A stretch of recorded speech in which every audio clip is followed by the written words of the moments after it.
자, 우리가 계속해서 이 마태복음 말씀으로 함께 은혜를 나누고 있었습니다. 예. 오늘이 몇 번째죠? 5번째 시간이고요. 우리가 지난 1, 2장을 통하여서 이 예수님의 이 유년 시절에 아기 예수님의 탄생과 또 구약의 이 예언의 선포, 예언의 성취를 통해서 예수님이 누구신지를 우리가 함께 나눴죠. 그리고 지난주에 이 나사렛 예수에 대해서 함께 우리가 말씀의 은혜를 나누면서 예수님은 왕이시다. 어떤 왕이셨습니까? 애굽으로 가셨죠. 그래서 그 애굽을 통해 이 죄라는 데서 우리를 건지시는 왕으로 오신 예수님, 또 이 죽음과 애통에서 우리를 구원하실 왕이시고요. 또 멸시와 천대받는 자들의 왕이시다라는 것을 함께 나눴습니다. 아마도 이 이스라엘 백성들이 그 당시 원했던 왕은 아니었을 거예요. 그죠? 그들이 구했던 왕은 지금 이 로마의 압제 가운데 뭔가 이렇게 구원할 왕을 구했던 것이지, 이렇게 아기 예수로 초라하게 혹은 자기들에게 어떤 유익을 주지 못하는 그런 왕이 오실 것이다 라는 것을 전혀 기대하거나 소망하지 못했는데, 예수님은 단지 이스라엘만 구원하실 왕이 아니라 온 인류를, 그리고 우리 모두를 죄에서 또 사망에서 구원하실 왕으로 이 땅에 오신 진정한 만왕의 왕이시고 우리의 예배 받으시기에 합당하신 분이시죠. 할렐루야. 네, 우리가 그 하나님께서, 그 왕이신 예수님께서 이 시간 우리와 함께 하시고 우리 예배를 받으신 줄 믿습니다. 네, 우리가 살아있지 않으신, 지금 죽어 계신 그 예수님께 예배를 드리는 게 아니라 살아계신 예수님께 예배를 드린다고 생각한다면, 그리고 지금 우리와 함께 하시는 그 예수님이 우리의 주님이시다라고 고백을 한다면, 우리의 이 예배는 아무 의미 없는 그런 종교 행사가 아니라 정말 살아계신 하나님을 기뻐 찬양하며 그분의 말씀을 듣는 귀한 교제의 시간, 은혜의 시간이 될 줄 믿습니다. 우리가 이 성경을 읽을 때 그리고 성경을 해석할 때 또 중요한 것 중에 하나가 뭐냐면요, 우리가 하나님 중심적으로 성경을 읽는 것입니다.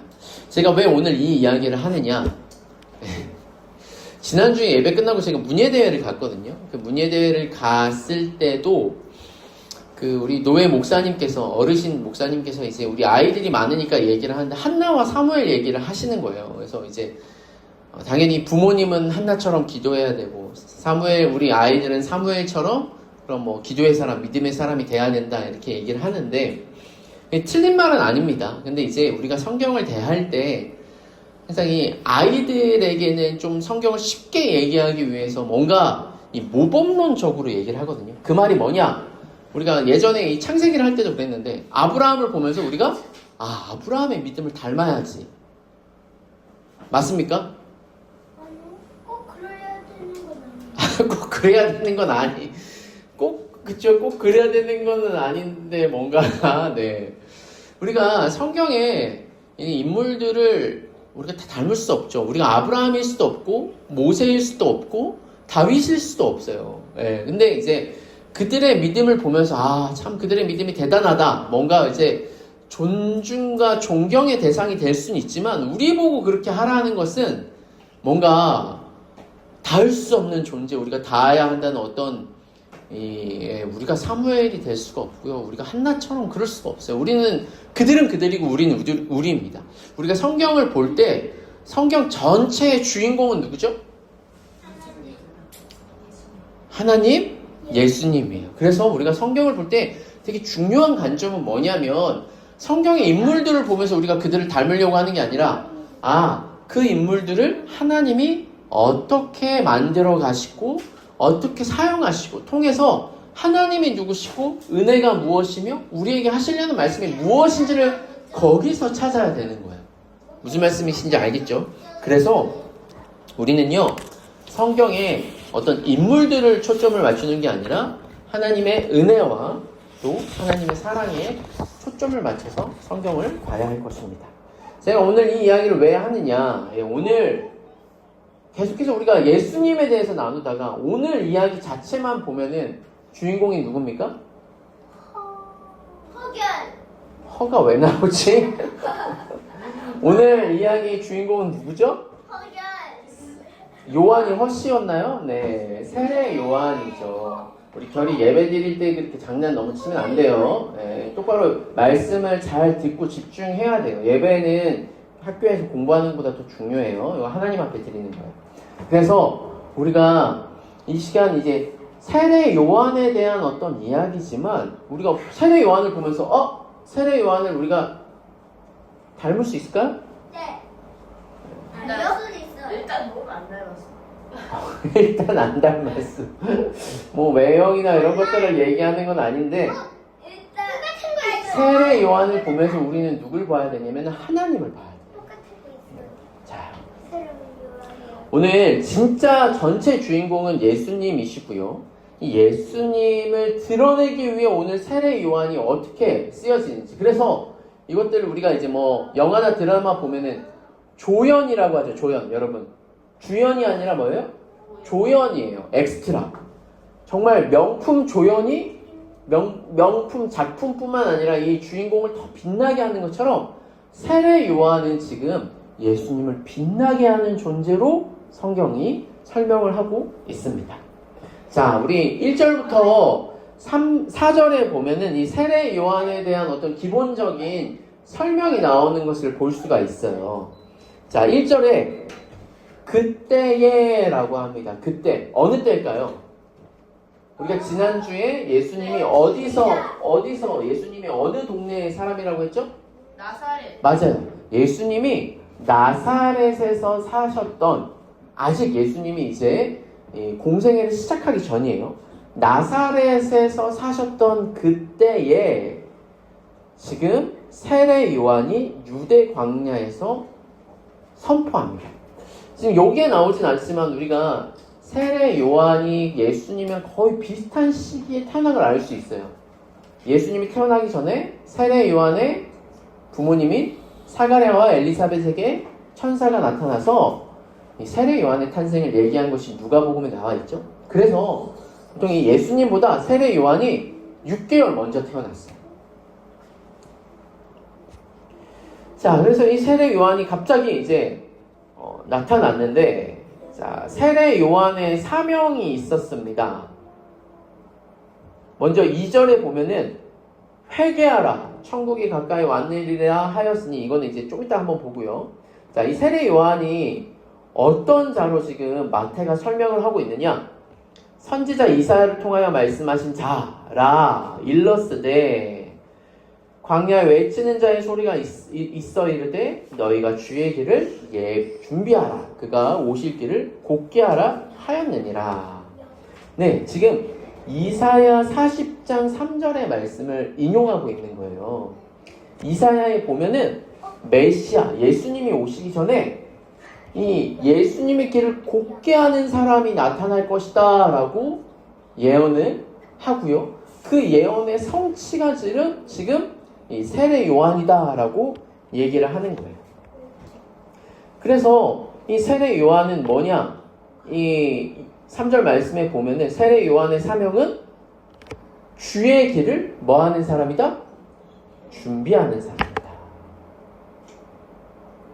제가 오늘 영화 예고편 하나를 준비하려고 하다가 갑자기 또 그걸 보여주면 우리 아이들이 눈이 돌아가서 그거 말씀보다는 그거 볼까 해가지고 지금 준비를 안 했는데, 우리가 영화 같은 거 보면은 영화관에서 영화를 보기 전에 TV나 뭐 이렇게 막 유튜브나 이런 광고에서 뭐가 나오냐면은 짧은 예고편이 나오죠. 영화는요 뭐 1시간 반 막 이런데 예고편은 쿠키입니다. 30초. 1분 30초나 뭐 30초 되게 짧아요. 근데 그걸 딱 보면은 보고 싶어요, 안 보고 싶어요? 보고 싶어요. 보고 싶어요. 아, 그러면 안 보여주면 되겠네, 우리 결이는. 아니, 알았어요. 보고 싶어요. 보고 싶은 사람은 보여줄게요. 아니, 아직 개고. 그걸 보면은 보고 싶겠죠. 왜냐면 우리 지금 보니까 우리가 저번에 킹 오브 킹스를 봤잖아요. 근데 이번에 다윗 애니메이션이 이번 주 금요일 날 되게 뭐. 나온대요. 그래서 다음 주 주일 날 볼까 고민을 하고 있었는데 우리 결이는 너 나가. 안 보고 싶을까? 아니요. 보고 싶어.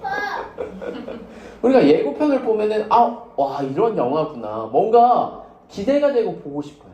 지금 세례 요한은 뭐예요? 예수님의 예고편. 그래서 세례 요한을 보면서 예수님 메시아가 이 땅에 오시겠구나라는 것을 알도록 성경은 친절히.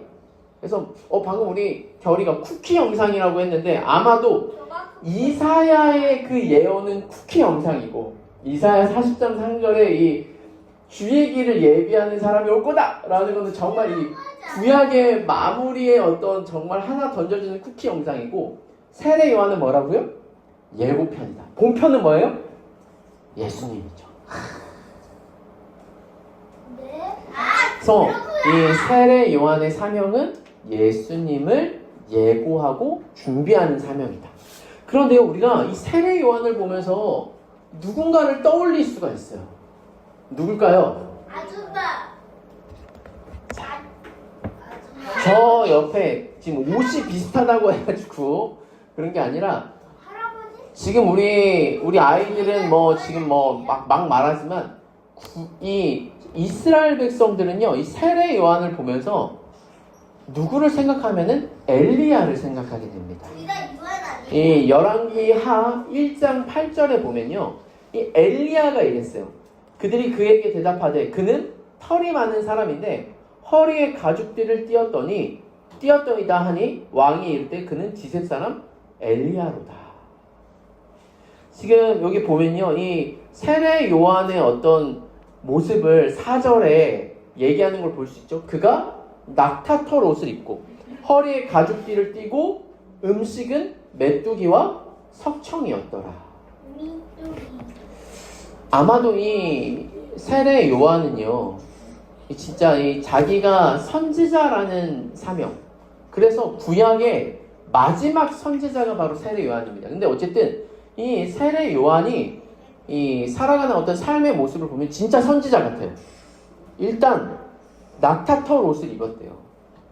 그게 왜? 그게 왜냐고 할 수 있는데, 좋은 옷과 후줄근한 옷이 있으면 보통 사람들은 뭘 입고 싶죠? 좋은 옷을 입고 싶겠지. 그리고 일상 살아갈 때 이렇게 편한 옷을 입던가, 뭔가 이 옷은 자기의 신분과 명예와 이런 것들을 또 자기의 어떤 이 재력도 이렇게 나타내 보일 수 있는 게 바로 옷이에요. 그런데 낙타털이라는 건요, 딱 말만 들어도 이게 부드러운 옷인 것 같아요? 아니면 막 까칠까칠하고 막 별로 안 좋을까요? 예, 뭔가 이렇게 좋지 않은 옷이었어요. 거친 옷이었고요. 그 다음에 이 사람이요, 뭘 먹었냐면요, 여러분, 메뚜기. 치즈. 메뚜기와 석청을 먹었대요. 메뚜기는 그냥 말 그대로 메뚜기인 것 같고, 석청은? 네? 석청은 우리가 앞에 있는 꿀이라고 하는데, 근데 이게 이제 저도 어렸을 때 메뚜기를 먹었거든요. 네, 그때 막 이게 환경이 좋은 데는 메뚜기가 튀기면 정말 바삭하고 맛있긴 합니다. 근데 요한이 이걸 튀겨 먹었을까? 아니면 이 메뚜기를 어떻게 진짜 먹었을까라는 생각을 할 수 있는데, 여러분, 이게 이 메뚜기라는 이 헬라어랑 이 왼쪽 위에 저게 뭐냐면, 여러분, 쥐엄나무 열매예요. 쥐엄나무 열매가 여러분 어디서 혹시 들어보셨나요? 네. 누가 먹었던 거죠?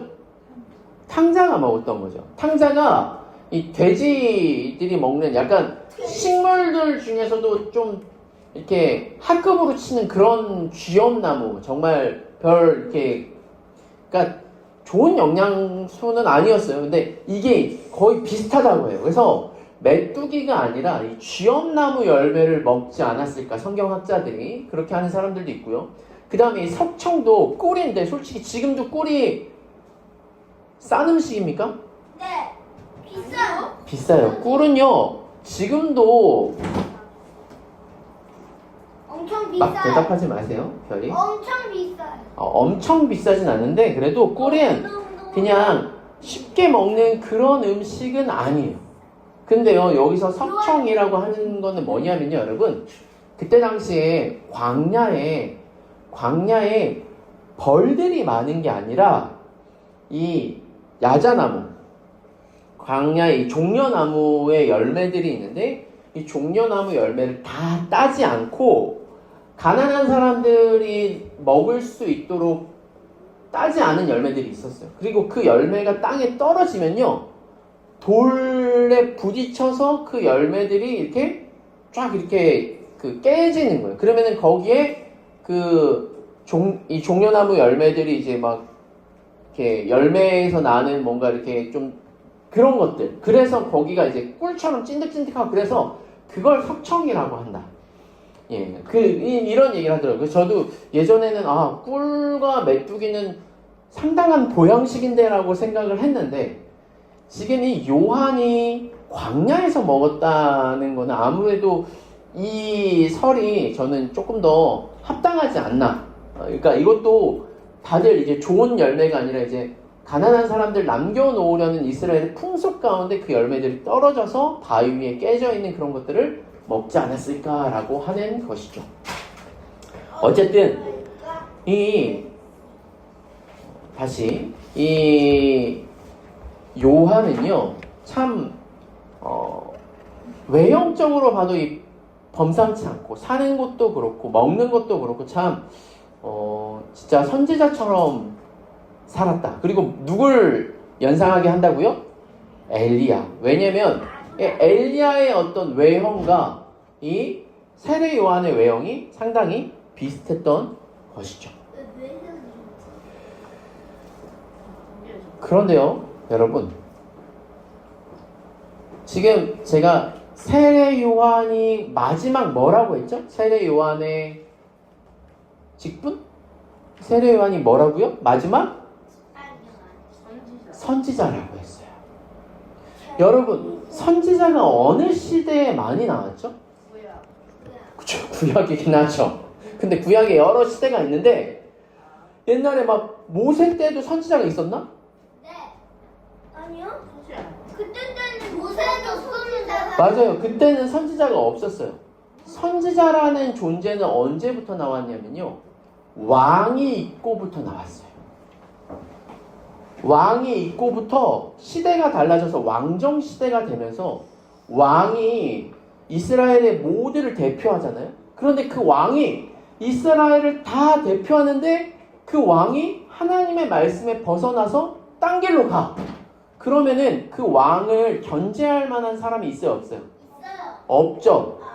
그래서 하나님이 보내신 사람이 누구냐면은 선지자예요. 그래서 다윗 왕이 잘못을 했을 때 하나님 누굴 보내시죠? 선지자. 나단 선지자를 보내시고, 그리고 후에 엘리야 선지자도 어느 때 왕이 누굽니까? 아합 왕 때 이스라엘이 가장 이 죄악이 관영할 때 이 위대한 선지자를 보내셔서 이스라엘 백성들뿐만 아니라 왕에게 질타하는 역할을 했거든요. 그러니까 여러분, 선지자가 나왔다라는 말은 누가 온다는 말이에요? 왕이 등장한다라는 말이에요. 우리는 이게 연관이 안 될 수 있지만 이스라엘 백성들한테는 이게 약간 자연스러운 어떤 등장이었어요. 엘리야 같은 선지자, 구약의 마지막 선지자인 세례 요한이 등장한다라는 것은 이제 진짜 왕이 등장할 것이다 라는 예고편이었던 것이죠. 근데 그는 지금 이 세례 요한은 어디에 있습니까? 광야에 있죠, 여러분. 이 선지자가 원래 어디 있어야 되냐면요, 선지자는 광야에 있어야 돼요. 선지자가 왕궁에 있다거나 정말 잘 사는 어떤 그런 데 있다면 선지자가 하나님의 말씀을 제대로 선포해야 되는데 이미 돈과 명예와 이런 거에 물들어 있어서 타협했다라는 말이 되겠죠.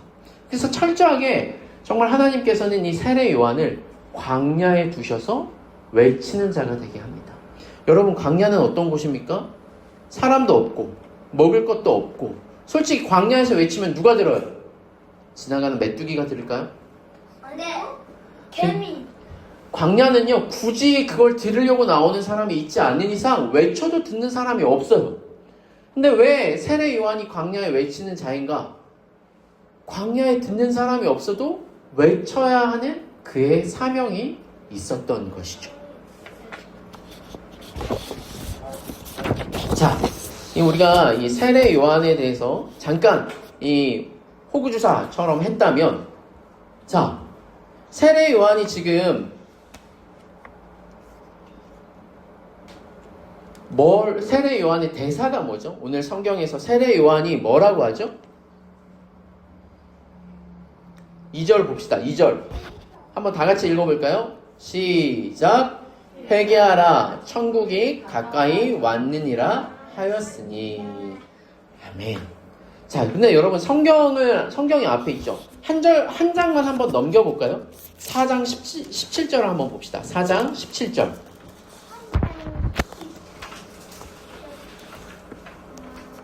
한번 다 같이 읽어보겠습니다. 시작. 이때부터 예수께서 비로소 전파하여 이르시되 회개하라 천국이 가까이 왔느니라 하시더라. 아멘. 자, 4장 17절은 누가 얘기하신 거죠? 예수님이 얘기하신 거예요. 지금 예수님이 얘기하신 것과 세례 요한이 얘기한 것과 같아요, 달라요? 같아요, 달라요? 같은데 달라요. 왜 다른지는 목사님 좀 설명해 줄게요. 그런데 어쨌든 이 단어 자체는 같죠. 자, 먼저 우리가 회개하라 봅시다. 여러분, 우리가 회개하라라는 말을 했을 때 우리가 들었을 때 이 느낌은 어때요? 회개는 누가 하는 거죠? 아줌마. 뭘 말하면 다 아줌마네. 우리 결이. 자, 보통 우리가 회개하라고 하면요, 뭔가 잘못을 해가지고 그 잘못된 어떤 행위를 고쳐라, 어떤 윤리적인 삶을 살아라 라고 우리가 이렇게 이해할 수 있는데요. 근데 이건 우리가 일반적인 어떤 회개에 대한 개념이고, 성경에서 말하는 회개는 뭐냐? 자, 성경에서 말하는 회개는요, 하나님의 언약에서 떠나있던 백성들에게 다시 언약의 자리로 돌아오라는 뜻이에요. 그러니까 구약의 수많은 선지자들이 이스라엘 백성들에게 회개하라고 했던 거는 표면상은 우상 숭배했던 잘못, 율법을 범했던 잘못에서 그 잘못을 돌이켜라라는 말이 표면상이 있지만 원래 성경에서 말하는 건요, 그렇게 죄를 지면 우리가 어디에서 떠난 거예요? 하나님의 은혜에서 떠나고 하나님 앞에 살 수 없는 죄인이 되는 거죠. 돌이켜서 하나님의 언약, 하나님 나라 백성으로 다시금 돌아오라는 초청이 바로 회개하라라는 말인 겁니다. 그래서 예수님도 마찬가지이고 이 세례 요한도 마찬가지이기도 해요. 하나님의 약속과 언약의 밖에 있었던 삶의 자리에서 회복해서 돌아올 것을 초청하는 게 회개하라예요. 너 잘못했어. 너는 나쁜 사람이야. 이 얘기를 하는 게 아니에요. 회개하라는 다시금 뭐라고요? 돌아오라. 하나님의 은혜로 돌아오라 라는 말이에요. 자, 근데 두 번째, 천국에 가까이 왔다. 천국은 어디가 천국입니까? 하늘나라. 우리가 하늘나라, 보통 죽어서 가는 것을 천국이라고 생각할 수 있어요. 그런데요, 우리가 주기도문에도 보면은, 우리 주기도문 처음에 어떻게 하죠? 시작. 하늘에 계신 우리 아버지여, 이름이 거룩히 여김을 받으시오며 나라에 임하옵시며. 지금 하나님 나라가 이 땅에 임하옵소서라고 구하는 게 주기도문이거든요. 그러니까 우리가 말하는 천국, 성경에서 말하는 천국은 죽어서 가는 곳이 아니라 어떤 개념이면 하나님 나라, 통치의 개념이에요. 안 죽어서도 갈 수 있어요. 안 죽었어도 갈 수 있어요. 우리가 지금 천국을 누리는 곳이 어디냐면 바로 교회예요, 교회. 어떤 우리가 천국이라는 것은 뭐라고요? 죽어서 가는 그런 장소적인 개념이 아니라 하나님이 통치하시는 것.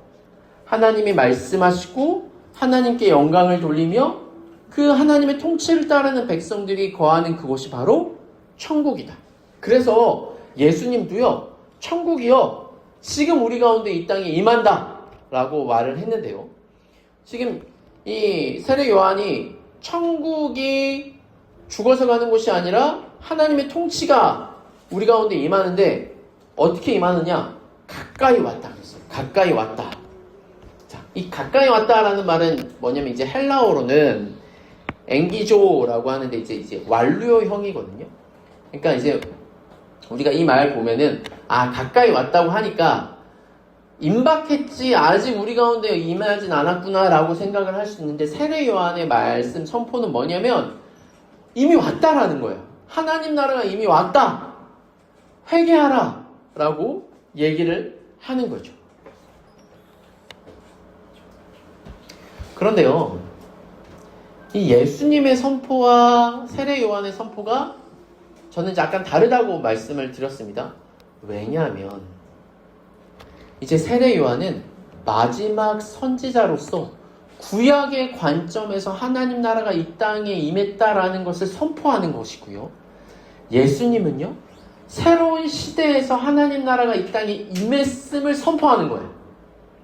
그래서 우리가 여자가 낳은 자 중에 가장 큰 사람이 누구라고 예수님이 칭찬하시냐면 세례 요한이 여자가 낳은 자 중에 제일 크다고 하셨습니다. 왜요? 구약에 있는 수많은 사람 중에 세례 요한처럼 하나님 나라가 임박했음을 바라보고 그 나라를 예수 그리스도 안에 봤던 사람이 아무도 없었거든요. 그래서 가장 복된 사람이다라고 할 수 있죠. 하지만 신약의 어떤 사람들도 세례 요한보다 더 큰 은혜를 누려요. 왜요? 예수님을 통해서. 우리는 뭘 알죠? 그 나라가 어떻게 임해요? 예수님의 죽으심과 부활이라는 이 어마어마한 사건을 우리는 아는 거거든요. 마치 우리가 영화를 보면 우리가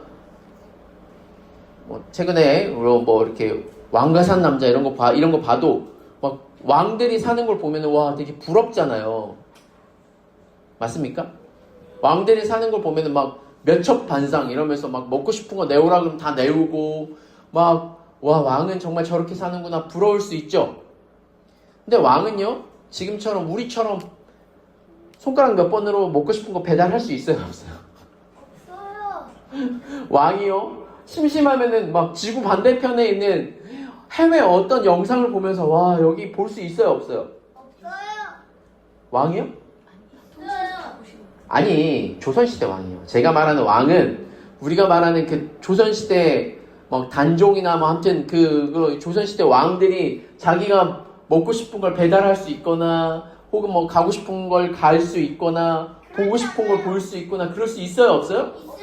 그럴 수가 없어요. 그때는 그런 게 없었어요. 아무리 한 몇백 년 전에, 심지어 한 300년 전만 해도, 300년도 한 200년 전만 해도 조선시대 왕이 우리와 같은 시대 사람이 아니었어요. 그 사람들보다 지금 우리가 훨씬 더 에어컨 있지, 스마트폰 있지, 인터넷 있지, 우리가 훨씬 더 좋은 시대를 살아가고 있는 거예요. 그런 것처럼 구약의 요한이 예를 든 겁니다. 구약의 요한이 아무리 복받은 사람이라고 해도 예수님, 새로운 시대에 예수님으로 말미암아 은혜의 시대를 경험해보지 못하는 안타까움에 있는 것이죠. 오늘 제가 말씀을 정리하면서 오늘 딱 한 가지만 우리가 좀 생각해봤으면 좋겠어요. 자, 회개하라, 천국에 가까이 왔다. 여러분 이 이야기를 들으시니까 오늘 설교의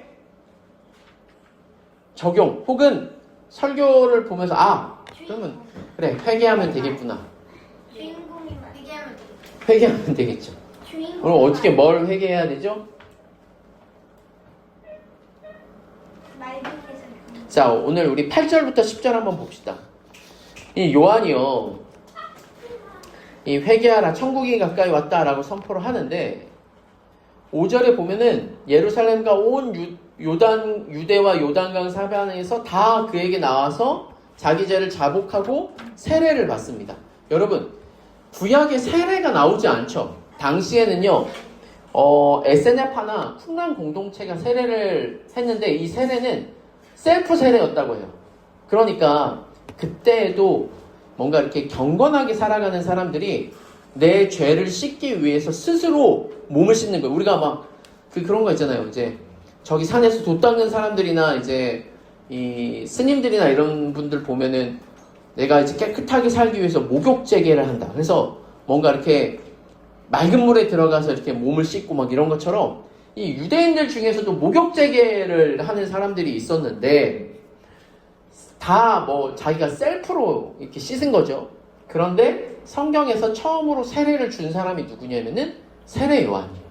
그래서 제가 예전에도 말했지만 세례 요한의 세례는 성이 아닙니다. 가룟 유다의 이름은 유다지만 가룟이 뭐 지역 이름을 붙일 때도 있고 막 그렇지만 세례 요한은 여러분 세례가 성이 아니에요. 세례를 준다는 것은 뭔가 이 종교적인 어떤 행위인 것이죠. 근데 요한이 세례를 주는 것은요, 이 죄를 지은 사람들에게 다시금 경건하게 깨끗하게 살라고 하는 어떤 그런 종교적 행위였어요. 뭐 지금으로 치면은 솔직히 뭐 100% 맞진 않지만 우리가 카톨릭에 보면 고해성사 같은 거. 그런데요, 세례 요한이 회개를 하라고 할 때 세례를 주면서 너가 깨끗해져야 돼 라고 할 때 그 기준이 뭘까요? 그 기준이 뭐냐면은 바로 율법이었습니다. 율법. 그러니까 세례 요한은요, 율법을 기준으로 너희들이 율법을 어겼으니 죄인이잖아. 율법을 다시 지켜야 돼 라고 하면서 깨끗하게 살고 거룩하게 살 것을 요구할 수밖에 없었던 것이죠. 그런데요, 여러분, 예수님은요, 율법을 얘기하시는 게 아니라 우리에게 뭘 얘기하셨죠? 은혜를 얘기하셨죠.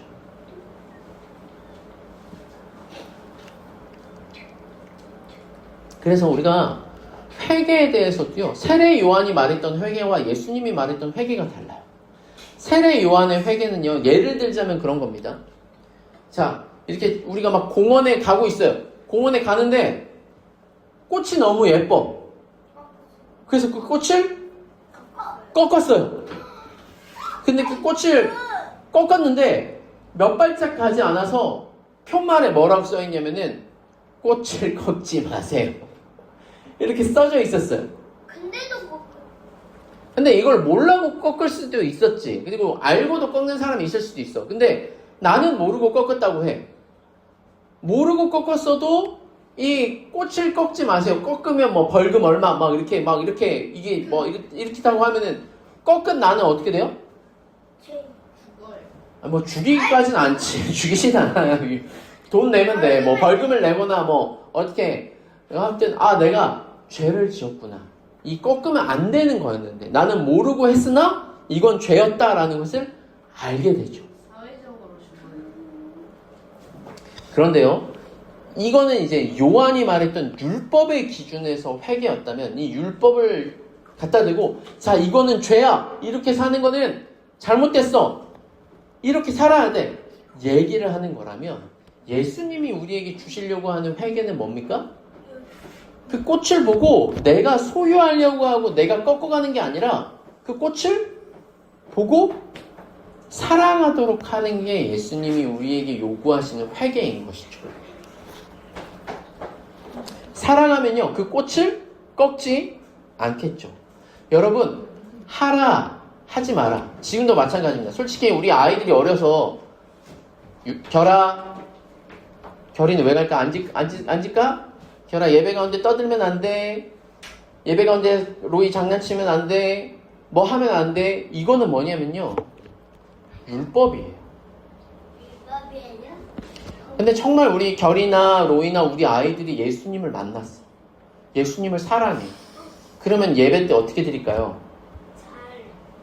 간절하고 간절하게 잘 예배를 드리는 모습과 태도가 달라지겠죠. 아직은 우리 아이들이 예수님을 몰라서, 하나님을 몰라서 저렇게 예배를 드리는데, 그렇다고 그러면 하나님 알 때까지 그냥 내버려 둬야 되냐? 아니요. 그러면 안 되죠. 왜냐면 어떤 질서와 법이 있어서 예배를 드릴 때는 분명히 이제 얘기를 하는 거예요. 그렇게 드리면 안 되는 거다. 사랑하는 우리 진리하자교회 성도 여러분, 진짜 회개는 뭡니까? 잠깐의 뉘우침, 죄에 대한 어떤 안타까움, 어쩔 수 없는 현실에 대한 어떤 미움이 회개가 아니고요. 진짜 진리를 발견한 자들이 돌이키는 것이 회개입니다. 그래서 진리를 알게 되면요.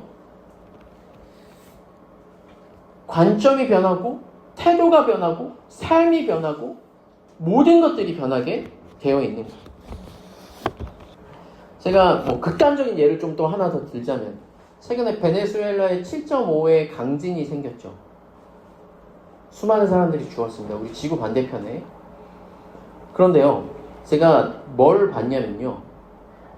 강진이 일어나자마자 그 지진이 오는 속도가 있을 거 아니에요? 그래서 강진이 일어나서 건물이 무너지기 전에 안드로이드 핸드폰에 그 지진 경고 문자가 떴대요. 그래서 그걸 본 아빠가 집에서 보자마자 바로 아이를 안고 바깥으로 도망갔어요. 그 사람은 살았을까요? 안 살았을까요? 살았어요. 살았어요. 근데 약간 아이폰은 그게 안 왔나 봐요. 그래서 그 경고 문자가 안 왔나 봐요. 그래서 안드로이드만 먼저 왔다 막 그랬는데 그 경고를 못 본 사람들 혹은 그 경고를 보더라도 에이 뭐 지진이야 하면서 그 자리에 있었으면 어떻게 돼요? 죽어요. 그 뒤는 제가 어떻게 됐는지 나오지 않아서 말을 하진 않겠습니다. 근데 그걸 아는 사람은 어떻게 한다고요? 빨리 나와서 살았던 것이죠. 여러분, 하나님 나라가 이 땅에 임하는 건요, 그냥 지진이 오는 것보다 더 큰 영적인 어마어마한 일이에요. 어떻게? 그냥 율법으로 우리가 죄를 짓고 말고의 개념이 아니라 그 예수님께서 오셔서 우리의 모든 죄를 사해 주시고 우리 대신에 죽으셨을 뿐만 아니라 그분의 의를 값없이 우리에게 주셔서 우리를 자녀 삼아 주셨대요. 이게 은혜인 걸 아는 거예요. 그래서 이걸 아는 사람이 난 빨리 탈출해야지, 지진이 온다는 걸 미리 경고받은 사람이 빨리 탈출해야지 한 것처럼 우리가 그 메시아가 이 땅에 온 것을 아는 사람은요, 회개할 수밖에 없는 것이죠. 그래서 조금 다시 정리를 하자면 요한이 말할 수밖에 없는 회개는 율법 안에 너희는 회개해야 되지만 예수님이 우리에게 주시고자 했던 회개는 뭐냐면요, 완전히 새로운 세상이 이 땅에 임해서 그 나라를 맛보고 그 나라를 경험한 자들이 할 수밖에 없는 게 회개예요.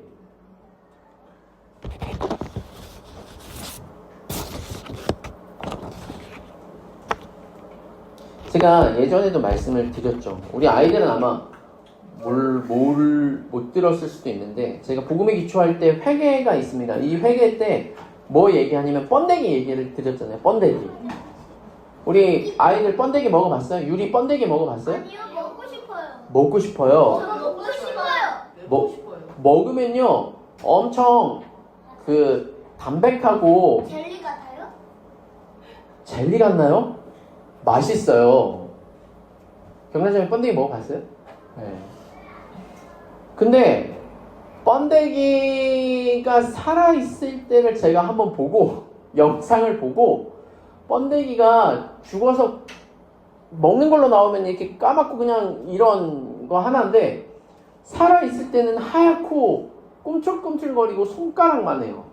그래서 막 이렇게 움직여요. 제가 그걸 보고는 그 다음부터 번데기를 안 먹었거든요.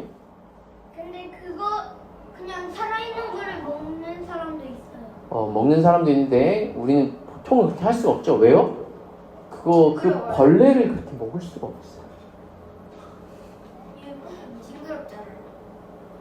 죄도 마찬가지예요. 여러분, 우리가 이게 죄야라고 말하는 건 구약의 율법과 요한이 할 수밖에 없었던 거지만, 예수님이 우리에게 주시고자 하는 건요, 그 죄의 실체가 어떤 것이고 우리가 하나님을 떠난 우리의 비참함이 어떤 건지를 아는 것이며, 우리가 죄를 지어서 죽을 수밖에 없고 영원히 지옥에 갈 수밖에 없는 이 처참함을 알게 하는 것. 그러면 그것이 진리가 우리에게 주려고 하는 정말 참된 회개인 것이죠. 사랑하는 우리 진리하자유교회 성도 여러분, 오늘 이 말씀을 우리가 함께 나누면서 제가 4가지만 적용을 하고 마무리하려고 합니다. 첫 번째는요, 제가 PPT로 준비하진 않았어요. 첫 번째는 여러분, 회개하십시오가 아니라 우리가 날마다 십자가 앞에 가까이 가셔야 됩니다. 회개하는 게 정답이 아니고요. 우리가 예수님 앞에 가까이 갈수록, 진리 앞에 더 가까이 갈수록 우리의 죄가 밝히 드러날 것입니다. 우리가 여전히 가지고 있고 놓치지 않은 여러 문제들이 있죠, 여러분. 십자가 앞에 나아가십시오. 그 십자가 앞에 나아갈 수 있는 은혜와 담력을 우리에게 주신 것이 하나님의 크신 은혜입니다. 오늘 세례 요한이 바리새인들과 서기관들을 막 뭐라고 하죠. 우리도 마찬가지일 수 있어요. 말씀을 많이 알고 교회를 다니지만 진짜 십자가의 은혜에 노출되지 않으면요, 우리는 목이 굳은 백성이 될 수밖에 없고 하나님을 머리로만 아는 그런 사람이 될 수밖에 없습니다. 십자가의 은혜와 진리가 우리에게 주는 진정한 자유와 사랑을 경험하는 우리 모두가 되기를 소원합니다. 두 번째로는 우리도 이 광야에 외치는 자처럼 회개하라고 선포해야 되겠죠. 근데 그 회개에 대한 선포는요, 사랑으로 하는 겁니다, 여러분. 죄인을 끝까지 사랑하신 그 하나님의 사랑. 너 잘못했지? 회개해가 아니라 예수님은 어떻게 하셨죠? 그 죄인에게까지 낮아지시고 감싸 안으시고 가난한 자, 궁핍한 자, 죄인과 같은 우리에게 먼저 찾아오셔서 우리를 감싸 안으셨습니다. 여러분, 우리가 죄를 지적해서 사람을 바꿀 수가 없어요. 하지만 사랑은 사람을 변화시킵니다. 우리가 서로 사랑하는 우리 모두가 되기를 소원합니다. 세 번째로는 소망합시다. 우리는 예수님이 이 땅에 오셔서 심판하시고 새하늘과 새 땅을 완성하실 것들, 그러니까 곧 하나님 나라가 이 땅에 임했어. 교회 안에 임했고 완전한 하나님 나라가 이제 예수님이 다시 오시면 임할 거예요. 근데 여러분, 세례 요한은요, 오실 예수님에 대해서 선포했잖아요. 우리는 뭘 선포하죠? 예수님 마지막 다시 오실 것을 선포하는 자로 살아가는 자입니다. 우리는 그 나라를 소망하며 그 하나님 나라를 이 땅에서 실체로 임한 교회로 살아가는 우리 모두가 되기를 소망합니다. 마지막으로 회개를 사랑하십시오. 네. 계속된 회개가 죄를 이기게 합니다. 어느 순간 우리가 이 은혜 받았다는 거에 무뎌져서 죄에 대해서 회개하지 않을 수도 있습니다, 여러분. 그런데요, 진짜 진리가 우리에게 주는 자유는 죄를 짓지 않는 것이 아니라 죄를 지어도 하나님의 크신 사랑과 십자가의 능력으로 사함받을 수 있다는 그 믿음을 우리에게 주시는 것입니다. 당연히 죄를 지어도 된다라고가 아니라 우리가 죄를 지었을 때 다시금 회개할 수 있는 은혜와 담력을 우리에게 주셨어요. 이게 가장 큰 복이에요. 여러분, 이 복을 놓치시면 안 됩니다. 죄를 지을 수 있어요. 그럼에도 불구하고 우리가 돌이킬 수 있는 은혜가 우리 가운데 있어서 여러분, 그렇게 하려면 어떻게 해야 되죠? 말씀 가운데 우리가 돌아가는 수밖에 없어요.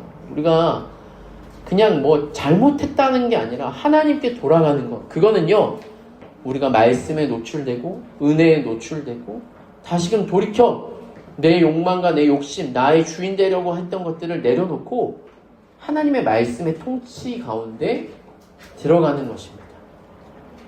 사랑하는 우리 진리의 자유교회 성도 여러분, 우리가 오늘 이 말씀을 통해 다시금 하나님께 돌아가 그 안에 참된 자유와 사랑을 누리는 우리 모두가 되기를 주님의 이름으로 축원합니다.